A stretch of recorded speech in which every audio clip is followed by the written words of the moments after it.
नमस्कार। वायर की इस ख़ास बातचीत में आपका स्वागत है। आपको याद होगा कुछ समय पहले हम यानी मैं और सिद्धार्थ वरदराजन देश के हालात पर बात कर रहे थे और आज फिर हम दोनों साथ हैं यह समझने के लिए कि हम कहाँ पहुँच गए हैं और कहाँ जाने वाले हैं। ये दोनों प्रश्न बहुत बड़े हैं, लेकिन बीच बीच में इनको पूछते रहना ज़रूरी है। मैथिली शरण गुप्त ने बहुत पहले पूछा था कि हम कौन थे, क्या हो गए हैं और क्या होंगे अभी। ये तीन प्रश्न हैं कि हम कौन थे, क्या हो गए हैं और क्या होंगे अभी। तो कौन थे में कई बार लोग 4000 साल पीछे जाकर पूछना चाहते हैं, लेकिन जो इंसानी तजुर्बे या इंसानी अनुभव की सीमा है, उस सीमा को अगर ध्यान में रखें तो जितनी दूर तक हम पीछे जा सकते हैं, हमारी जो क्षमता है वहाँ तक जाके पूछना चाहिए कि हम कौन थे और क्या अभी हो गए और आगे हमारा क्या हाल होने वाला है।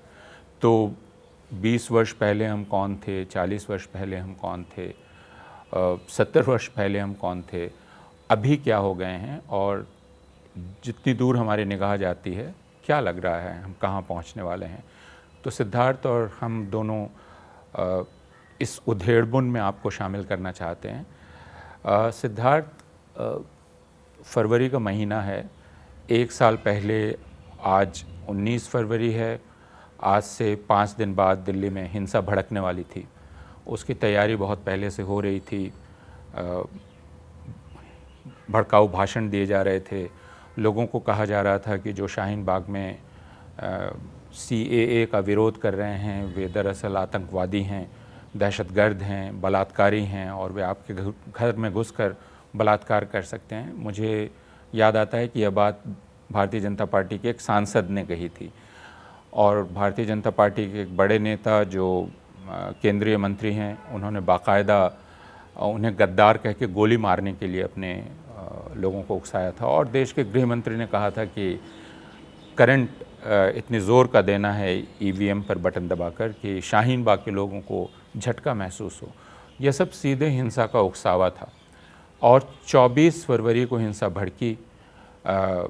उन प्रोटेस्ट साइट्स पर हमला हुआ जहां औरतें बैठी हुई थीं 2 महीने से ज़्यादा से, और उनको तहस नहस कर दिया गया। उत्तर पूर्वी दिल्ली में हिंसा हुई और फिर एक उल्टी साजिश की थ्योरी गढ़ी गई जिसमें कहा गया कि जो लोग दरअसल वहाँ बैठे थे वही साजिश कर रहे थे और उन्होंने हिंसा भड़काई।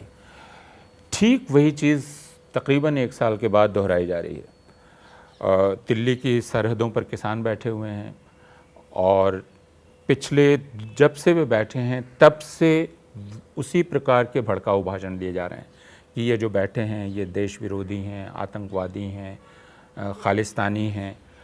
और अब एक हिंसा की साजिश की थ्योरी ले आई गई है जिसमें कहा जा रहा है कि एक अंतर्राष्ट्रीय साजिश थी, एक टूल किट जैसी चीज़ थी। टूल किट शब्द का इस्तेमाल ऐसे किया जा रहा है जैसे बम बनाने या कुछ हथियार बनाने का नुस्खा उसमें हो।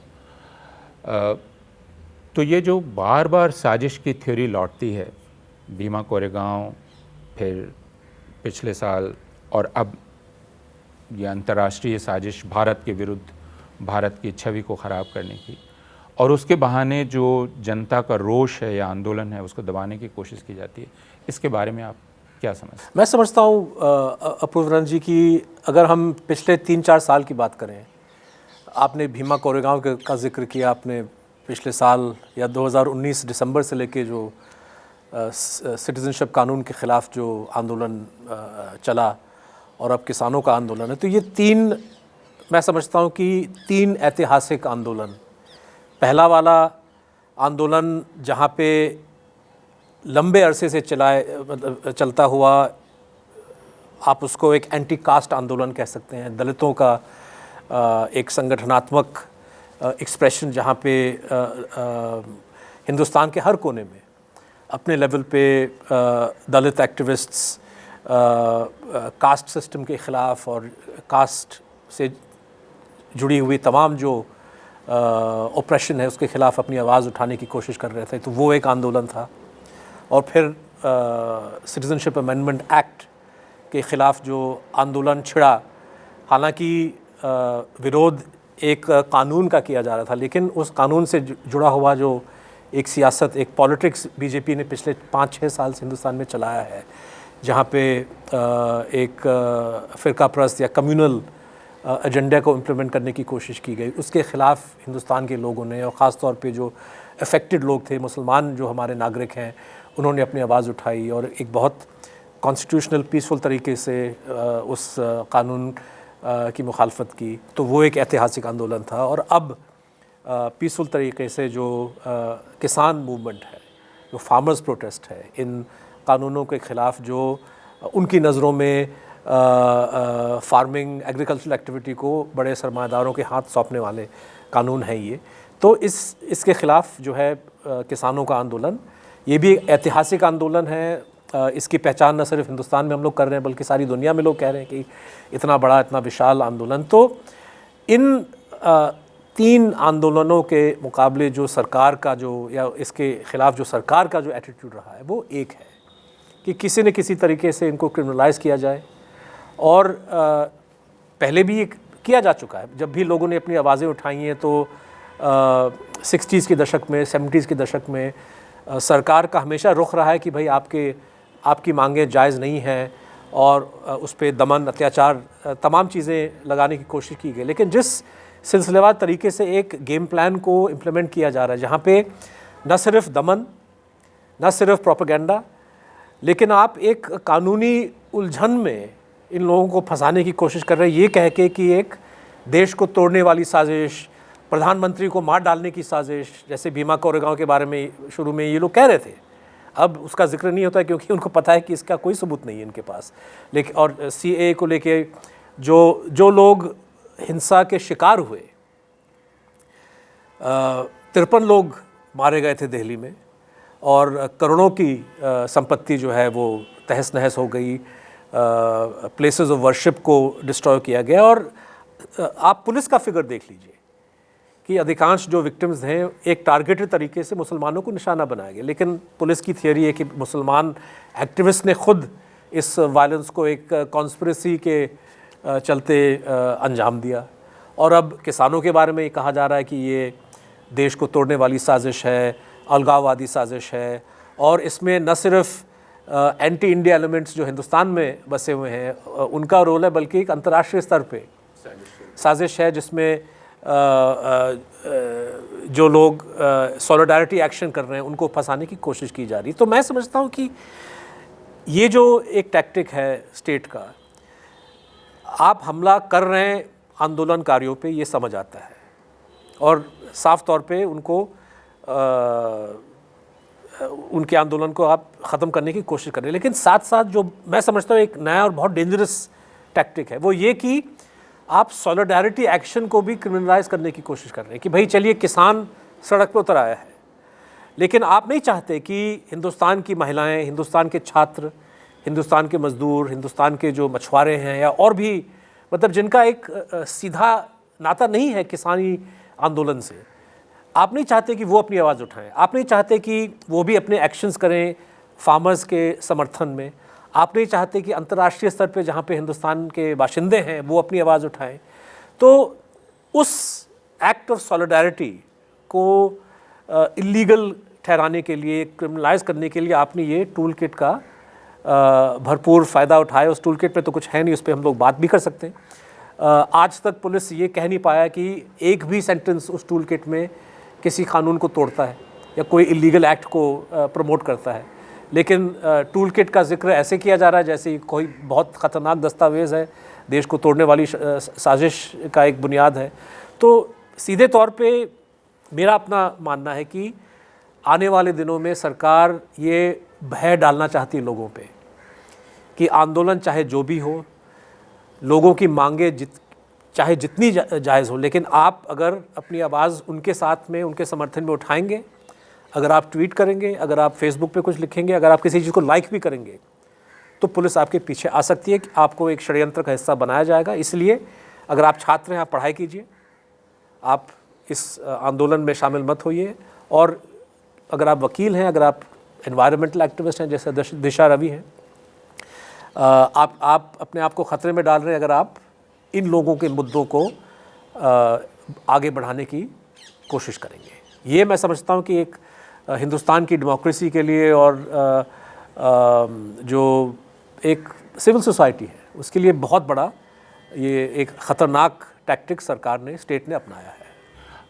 हाँ, ये इसलिए समझना बहुत ज़रूरी है क्योंकि आपने जैसा कहा कि सॉलिडारिटी को भी क्रिमिनलाइज़ किया जा रहा है। आप अगर मैं अगर आपकी एकजुटता में खड़ा हूँ तो मुझसे पूछा जाएगा कि आपकी गरज क्या है, आप क्यों उनके साथ खड़े हैं, क्योंकि आपका कोई रिश्ता नहीं है, आप उनके पेशे के नहीं हैं। तो फिर एक मर्तबा हम लोगों ने यही बात की थी कि नेशन बनता ही इस तरह की सॉलिडारिटीज़ से है, क्योंकि जो राष्ट्र है वो कोई रक्त संबंधियों का समूह नहीं है, वो एक तरह की भाषा के लोगों का समूह नहीं है, बल्कि वो अनजान लोगों का समूह है जिसमें लोग एक दूसरे के प्रति जवाबदेह महसूस करते हैं।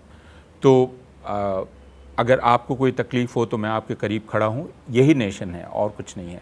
लेकिन अब यह सरकार कह रही है कि अगर आप किसान नहीं हैं और आप किसानों के साथ खड़े हैं तो कोई साजिश है।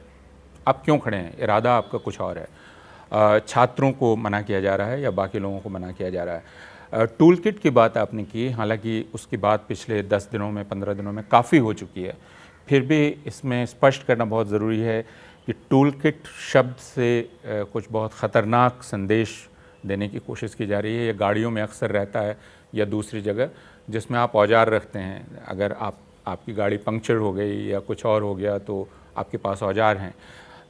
घरों में टूल किट होते हैं, पेचकस और बाकी तमाम चीज़ें जिनसे आप घर में अगर छोटी मोटी गड़बड़ी हो गई तो उसको ठीक कर सकते हैं। पहले हम आंदोलनों में पर्चे छापा करते थे और बांटा करते थे, अभी भी छपते और बंटते हैं। टूल किट कुछ वैसी ही चीज़ है जिसमें यह बतलाया जाता है कि आंदोलन क्यों चल रहा है, इसका उद्देश्य क्या है और इस आंदोलन के पक्ष में आप किस किस प्रकार मदद इसकी कर सकते हैं, कितने तरीक़ों से कर सकते हैं। चूँकि आज की पीढ़ी इंटरनेट की पीढ़ी है और इंटरनेट के ज़रिए वो बहुत सारे एक्शंस करती है और उन सारे एक्शंस की हम लोग तारीफ़ कर चुके हैं। मसलन हिंदुस्तान में तो अरब स्प्रिंग की बहुत तारीफ़ हुई है, बल्कि हिंदुस्तान के वहाँ के जो का उच्चायोग है दूतावास, उसने अरब स्प्रिंग के समय लिखा था कि गांधी की उपस्थिति को महसूस किया जा सकता है। तो वह उस वक्त एक पूरा विज्ञापन ही जारी कर रहा था। तो आप एकजुटता में क्या क्या कर सकते हैं, यह सब कुछ इस टूल किट में लिखा रहता है। लेकिन इसमें कोई भी एक चीज़ नहीं है, एक लफ्ज़ नहीं है, जैसा से आपने कहा, जिससे यह साबित किया जा सके या बतलाया जा सके कि इन्होंने किसी हिंसक कार्रवाई के लिए कहा है कि अब आप इस दिन यह करें, इस समय यह करें और इस समय यह करें। ट्वीट करना हिंसक नहीं है, हैशटैग चलाना हिंसक नहीं है, कोई और चीज़ हिंसक नहीं है। और इसीलिए शायद अब सरकार ये कह रही है कि यह भारत की छवि को बिगाड़ने की कोशिश थी।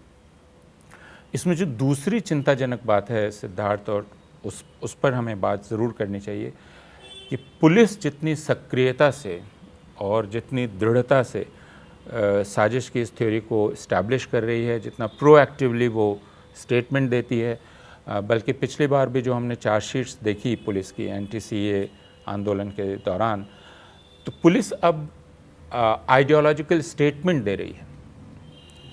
तो वह एक अपराध की जांच नहीं कर रही है, बल्कि वह एक आइडियोलॉजी को प्रमोट करने के लिए कोएर्सिव आर्म बन गई है। इस डेवलपमेंट को आप कैसे? नहीं, मैं समझता हूँ कि ये बहुत ही ख़तरनाक है, क्योंकि अभी तक हिंदुस्तान की जो पुलिस फोर्स है वो जाहिर है कि एग्जीक्यूटिव का हिस्सा है और चीफ मिनिस्टर या होम मिनिस्टर जो भी उनका आदेश है उसी आदेशानुसार वो अपना काम करते रहे हैं। कानून कुछ भी हो, हकीकत कुछ भी हो, भला बुरा कुछ भी हो, लेकिन वो सीधे तौर पे सरकार के सिपाही हैं और सरकार के एजेंडा को इम्प्लीमेंट करते हैं। इस चीज़ को हम अच्छी तरह पहचानते हैं और पिछले 70 साल का ये हकीकत रहा हिंदुस्तान में। लेकिन पुलिस अगर रूलिंग पार्टी की ज़ुबान, उनकी भाषा बोलने लगे, उन्हीं की जो विचारधारा है उसको आगे बढ़ाने की कोशिश करे, तो मैं समझता हूँ कि ये एक नया मोड़ पुलिस के लिए और हिंदुस्तान की डेमोक्रेसी एक ख़तरनाक मोड़ आ चुका है। पुलिस अगर पुलिस का काम क्या है किसी भी डेमोक्रेसी में, वो आप लॉ एंड ऑर्डर को इन्फोर्स करें। लॉ जो है ये एक ओपन एंडेड एजेंडा नहीं है, इसकी एक परिभाषा है, कानूनों की परिभाषा है, कानून का एक टेक्स्ट होता है, और जिन कानूनों को पार्लियामेंट पास करता है उसके प्रोविजंस होते हैं, उसको देख के आपको चलना पड़ेगा, और वही तय करता है कि क्या अगर आप किसी पे इल्ज़ाम लगाते हैं किसी इलीगल एक्ट का, तो उसका सीधे तौर पे रिलेशनशिप उन कानूनों से और उन कानूनों के प्रावधानों से ही हो सकता है। बाकी जो है आप अपनी मनमानी नहीं कर सकते। अब पुलिस ऑफिशियली कह रहा है प्रेस कॉन्फ्रेंस में, ट्वीट्स में, कि दिशा रवि और इनसे जुड़े हुए जो लोग हैं ये देश की छवि को बर्बाद कर रहे हैं, हिंदुस्तान को डिफेम, हिंदुस्तान की मानहानि जो है कर रहे हैं।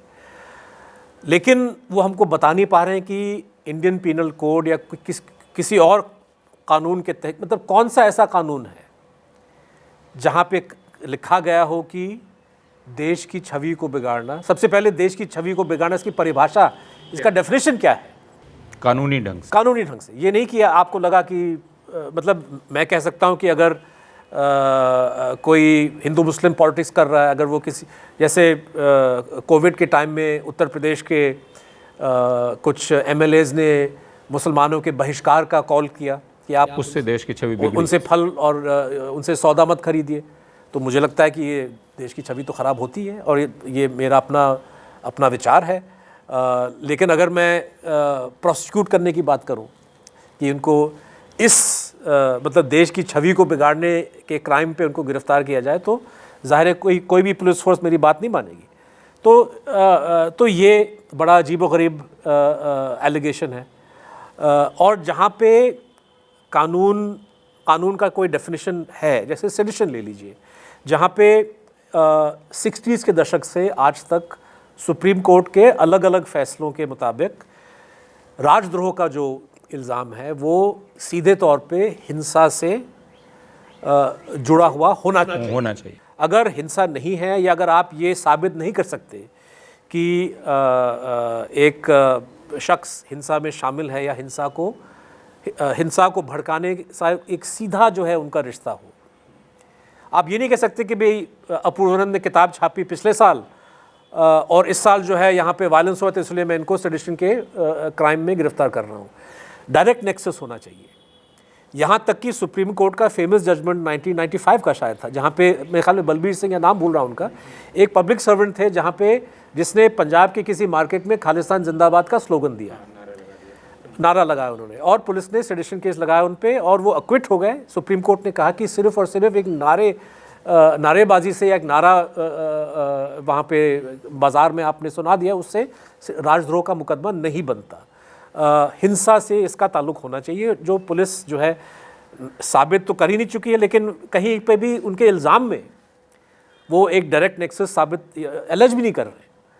तो पुलिस का ये रवैया, हम लोग अभी भी उम्मीद रखते हैं कि जब ये मामला कचहरी में जाएगा, कानून मतलब कोर्ट में जाएगा, अदालत में जाएगा, तो जज जो है इस चीज़ को गलत ठहराएंगे। कुछ ऑलरेडी फैसले आ चुके हैं जहाँ पे लोअर लेवल के जजेस ने भी कहा कि इसमें सेडिशन कहाँ है, लेकिन कुछ ऐसे भी फैसले हैं जहाँ पे सुप्रीम कोर्ट में मामले को बस लटकाया जाता है, और आप अंदर हैं तो कई महीने तक, कई सालों तक भीमा कोरेगांव के जो अक्यूज्ड हैं 2 साल से वो जेल में सड़ रहे हैं, कोई बेल नहीं मिल रहा उनको। तो ये लीगल सिस्टम अपने आप में पनिशमेंट करता है प्रोसेस से, और उनको तो जिनको आपने फंसा दिया वो तो फंसे हुए हैं ही, लेकिन साथ साथ मेरा हमेशा ये मानना है कि भय फैलाने की कोशिश की जा रही है, कि मतलब आप एक ऐसा माहौल खड़ा कर रहे हैं जहाँ पे हिंदुस्तान के तमाम जो पेरेंट्स हैं, आप ये मत भूलिए कि हिंदुस्तान की जो सियासत की जो वाइब्रेंसी है, मैं सिर्फ लेफ्ट पॉलिटिक्स की बात नहीं कर रहा हूँ, बीजेपी में मतलब सब लोग यूथ पॉलिटिक्स से निकले, अरुण जेटली हो और भी हो, वो स्टूडेंट पॉलिटिक्स से, लेकिन आप एक ऐसा माहौल खड़ा कर रहे हैं जहाँ पे पेरेंट्स अपने बच्चों से कहेंगे कि आप यूनिवर्सिटी जा रहे हो, पॉलिटिक्स से दूर रहो, और अगर पॉलिटिक्स करना भी है तो सरकार के विरोध कुछ मत कहना, नहीं तो आप केस में फंस जाओगे। तो ये एक ऐसा माहौल खड़ा किया जा रहा है, और पुलिस का भरपूर इस्तेमाल किया जा रहा है, और पुलिस विलिंगली अपने आप को ये रोल अपना रहा है, और मतलब इसका कॉन्स्टिट्यूशन लॉज से कोई ताल्लुक़ नहीं है, लेकिन फिर भी ये जो है ये दिन पर दिन जो है पुलिस का ये रोल बढ़ता जा रहा है। एक दूसरी चीज़ जो ख़ासकर पुलिस की बदलती हुई भूमिका को लेकर चिंता पैदा करती है वह उस तरह के नारों से पता चलती है जो पिछले साल हमने सुने और उसके पहले भी सुने, दिल्ली पुलिस लठ चलाओ हम तुम्हारे साथ हैं। तो ये खुलेआम हमने 1984 देखा है, आपने भी देखा, मैंने पटना में देखा था, जिसमें लोग हमला कर रहे थे सिखों की दुकानों पर, उनके घरों पर, और पुलिस निष्क्रिय खड़ी थी। कुछ जगह उसमें सक्रियता दिखलाई थी, लूटपाट में भी। पटना में ये मैंने अपनी आंखों से देखा था, दिल्ली में भी ये देखा गया, बाकी जगहों पे भी देखा गया। लेकिन अब वह जो हमलावर भीड़ है वह यह कह रही है कि पुलिस मेरे साथ है। उसको वो इतनी हिम्मत महसूस करती है कि वो ये नारे लगाती है, इनके वीडियो बनाती है और उनको सर्कुलेट करती है, और वो कि तुम हमारी तरफ से लठ चला रहे हो, हम तुम्हारे साथ हैं। यह जो एक मेल है लुम्पेंस का और पुलिस का, ये भारत के सामाजिक जीवन पर क्या असर डाल सकता है? नहीं, मैं समझता हूँ कि आपने 84 का जिक्र किया, हर तकरीबन सारे जो कम्युनल राइट्स हैं, ये हाशिमपुरा को देख लीजिए, गुजरात की बात गुजरात देख लीजिए, भागलपुर, मतलब कि ये तभी मुमकिन है जब पुलिस या तो ओपनली दंगाइयों के साथ मिल जाती है या उनको अपना काम करने देती है। वीएन राय का बड़ा फेमस वो स्टेटमेंट था, वो पुलिस यूपी के आला पुलिस अफसर थे, कि भाई अगर प्रशासन नहीं चाहती तो मतलब एक दिन के अंदर जो है राइट रुक सकता है, लेकिन प्रशासन जाहिर है कि चाहती है, इसलिए ये चलता रहता है। तो पुलिस का ये रोल रहा है, लेकिन थोड़ा दबा के, थोड़ा छिपा के। जो कमीशंस ऑफ इंक्वायरी हैं उसमें भी इस बात को पूरी तरह से उजागर नहीं किया जाता। जब भी कमीशंस ऑफ इंक्वायरी ने रेकमेंड किया है पुलिस पे एक्शन, जैसे पोटी रोशा कमेटी था दिल्ली में, दिल्ली के नरसंहार के बाद, 84 के नरसंहार के बाद, उन तमाम जो फाइंडिंग्स थे उन इंक्वायरी कमीशंस के कभी भी लागू नहीं किए गए।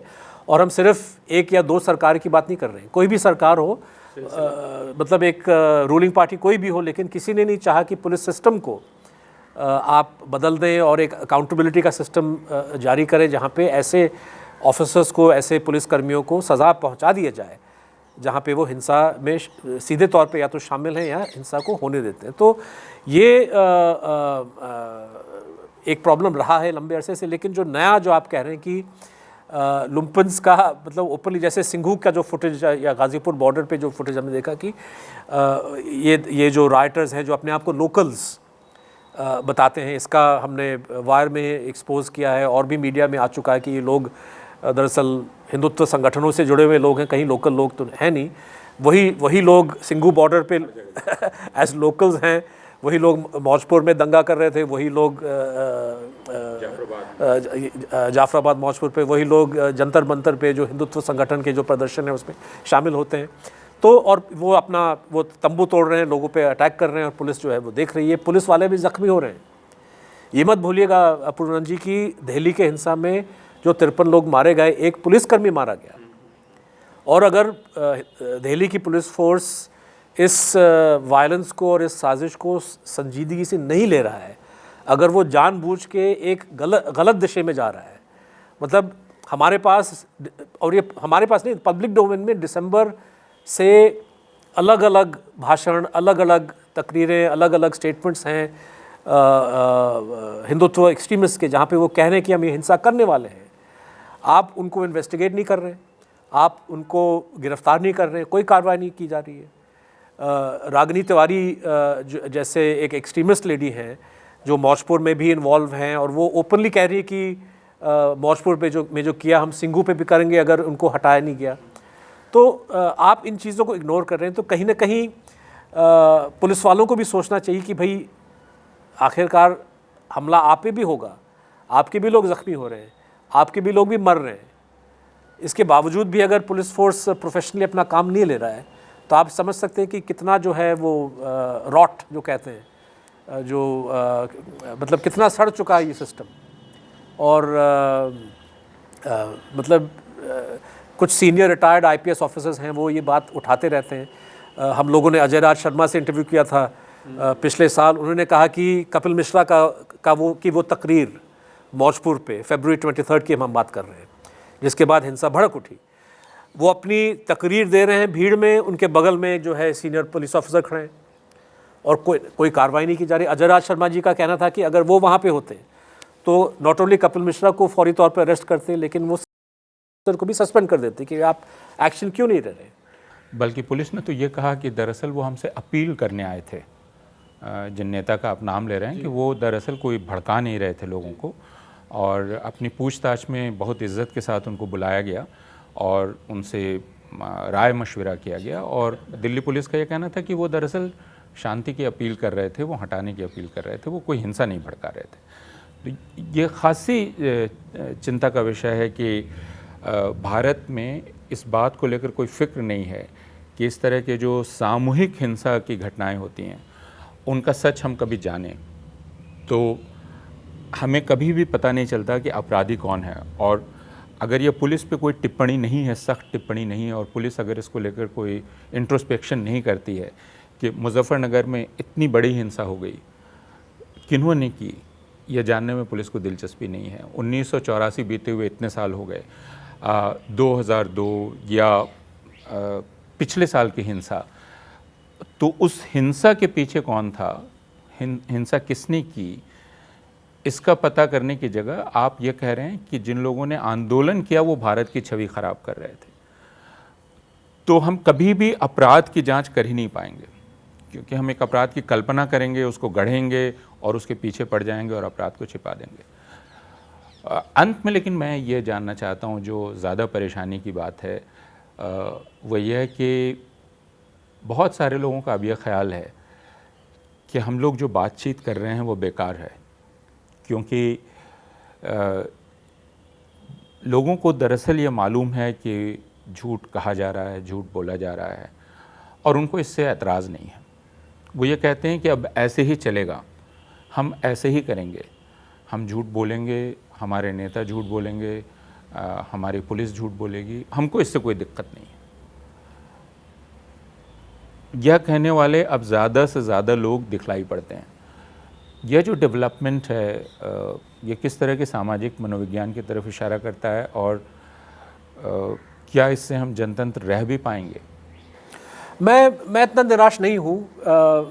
बात यह है कि देश में जो सियासी माहौल है और मीडिया जो माहौल क्रिएट करता है, वो उसका असर लोगों पे पड़ता है। लोग सच्चाई जानते हैं, लोग हकीकत जानते हैं, चीज़ें उनसे छुपी हुई नहीं होती। लेकिन कभी कभार जब आप ये सोचने लगते हैं कि भाई अगर वाकई ऐसा है कि हमारे मंत्रीगण हमसे झूठ बोल रहे हैं, अगर वाकई हमारे जो पुलिसकर्मी हैं सबसे बड़े अपराधी ये हैं, अगर आप इस दिशा में सोच लगेंगे तो फिर आदमी चिंता में पड़ जाता है कि भाई देश का क्या होगा आगे, ऐसा हो ही नहीं सकता। तो वो अलग अपना जो है सोच बनाते रहते हैं, और उनके दिमाग में ये है कि अगर कोई सियासी विकल्प निकलता है तो ज़रूर हम उस विकल्प की ओर देख सकते हैं। लेकिन जब तक उनकी नज़रों में कोई ऐसा विकल्प नहीं है, वो अपना जो किरदार है इस सिस्टम को चेंज करने में, उसको उसमें एक लिमिटेड रोल ही अपने आप को देने के लिए तैयार होते हैं। वो समझते हैं कि भाई लड़ाई कोई और लड़ेगा, और जब वो देखते हैं कि भाई गिरफ्तारियाँ हो रही हैं, किसी ट्वीट पे किसी को जेल भेजा जाता है, फेसबुक पोस्ट के लिए जो है वो पुलिस घर पहुंच जाती है, तो जाहिर है कि जो आम शहरी है, आम नागरिक है, उनसे ये उम्मीद करना कि बहुत बहादुरी दिखाए या ऊंचे आवाज़ में वो बात उठाए, ऐसा नहीं होने वाला है। लीड जो है वो पॉलिटिकल पार्टीज़ को करना चाहिए, जो पॉलिटिकल संगठन हैं, जो सोशल मूवमेंट्स हैं। और मुझे नहीं लगता, तमाम प्रोपेगेंडा के बावजूद, तमाम जो दमन के बाद, आप किसान आंदोलन देख लीजिए, इतना दबाव है उन पे, यहाँ तक कि 26 जनवरी के हिंसा के बाद सिंघू बॉर्डर को उखाड़ फेंकने की बात हो रही थी, और वहाँ से कुछ लोग निराश होकर चलने भी लगे। लेकिन फिर नए सिरे से वहाँ पे लोग आना शुरू हुए, और वो संगठन वो आंदोलन अभी भी मजबूत है और मैं उम्मीद करता हूँ कि आने वाले दिनों में और मजबूत होगा। जाहिर है कि जो इसका एक्सप्रेशन है, ज़रूरी नहीं कि आप किसी बॉर्डर पे टिके रहें। आंदोलन का अलग चेहरा, अलग रुख हो सकता है, अलग अलग टैक्टिक्स हो सकते हैं। कलकत्ता चलो, अभी ये स्लोगन जो है टिकायत साहब उठा रहे हैं, तो अलग अलग दिशाओं में ये आंदोलन जा सकता है। लेकिन तमाम आप यूँ समझ लीजिए कि मीडिया प्रेशर के बावजूद, पुलिस दमन के बावजूद, अगर इस देश के किसान अपने जगह पे कायम हैं, अपने स्टैंड पे कायम हैं, तो और ये एक बहुत बड़ा एक हिस्सा है हिंदुस्तान की जनसंख्या का, तो मतलब जो आप कह रहे हैं ये सही है। Middle class, lower middle class definitely वो अपनी आवाज़ नहीं उठाना चाहते। पाथ ऑफ लीस्ट रेजिस्टेंस जो कहते हैं अंग्रेज़ी में, उसको अपनाने के लिए अपने आप को तैयार कर रहे हैं। लेकिन ज़रा सा अगर हवा का रुख बदल जाए तो मुझे लगता है कि इनमें भी साहस पैदा होगी और विकल्प की ओर ये लोग जा सकते हैं। लेकिन उस विकल्प का पैदा करना मुझे लगता है कि जो पॉलिटिकल ऑपोजिशन है, पॉलिटिकल पार्टीज़ हैं, सोशल मूवमेंट्स हैं, इनकी ज़िम्मेदारी है। और जब तक ये लोग अपनी ज़िम्मेदारी नहीं निभाते, ये उम्मीद करना कि देश की जनता जो अपने आप उनकी आंखें खुल जाएंगी और वो बदलाव की ओर जाने के लिए तैयार होंगे, ये शायद मुझे मुश्किल लगता है। हाँ, मैं उम्मीद करता हूँ कि सिद्धार्थ जो कह रहे हैं वो बात सच हो, और उम्मीद इसलिए जगती है कि ये दिखलाई पड़ रहा है कि एक निरंकुश सत्ता के खिलाफ बार बार जनता अलग अलग शक्ल में उठ के खड़ी हो रही है। बावजूद सारे दमन के वो पीछे नहीं हट रही है। तो फिर हम सबका फ़र्ज़ भी है कि हम इसको समझने की कोशिश करें, और जो सरकार हमें अपने हम वतनों के बगल में खड़ा नहीं होने देना चाहती है, उस सरकार को भी समझने की कोशिश करें कि वह किस किस्म की सरकार है जो कहती है कि तुम अपने पड़ोसी के साथ खड़े नहीं हो सकते। अगर खड़े हो तो इसका मतलब कोई षड्यंत्र कर रहे हो। हम इन बातों को समझने की कोशिश करें और अपनी भूमिका को समझने की कोशिश भी करें। इस उम्मीद के साथ सिद्धार्थ, आपको बहुत शुक्रिया, और आप सबका भी बहुत शुक्रिया। द वायर के और वीडियोस देखने के लिए सब्सक्राइब करें और बेल आइकन पर क्लिक करें। स्वतंत्र पत्रकारिता की आर्थिक मदद करने के लिए डिस्क्रिप्शन में दिए गए लिंक पर जाएं और अपनी राशि चुनें।